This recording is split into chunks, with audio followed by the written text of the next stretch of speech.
రైతులకు నమస్కారము. నా పేరు బాలరాజు. మా శివారి గ్రామము, పెద్ద పంజాని మండలం, చిత్తూరు జిల్లా. Mobile number 9000165413.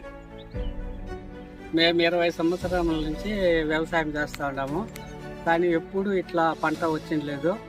ఈ బిందికి మేము రఘు ఆగ్రో ట్రేడర్ నుంచి తెచ్చి బెడ్లకి వేసినాము. బిందికిలో ఉండే ఎరువు బెడ్లకి వేసిన దానివల్ల పంట బాగొచ్చింది. ఈ పంటను మీరే చూడండి. ఈ బిందిగిలోని ఎరువు వేసిన దానివల్ల మొలకలు ఎక్కడ చచ్చిపోలేదు, పంట బాగొచ్చింది. అది ఈ బిందికి ఎరువులో బాగా పనిచేస్తూ ఉండదు. మీరు కూడా దీన్ని వాడండి. ఈ బిందిగిలోని ఎరువు ఎకరాకి రెండు బిందిగులు వాడిండాము. డిఏపిలో కలిపి 30 కేజీలు. మేము 10 ఎకరాలు నాటిండాము. 20 బిందిగులు వాడిండాము. గ్రోత్ బాగా వచ్చింది. అది రైతులకి ధన్యవాదాలు. మీరు ఈ ఎరువుని వాడండి.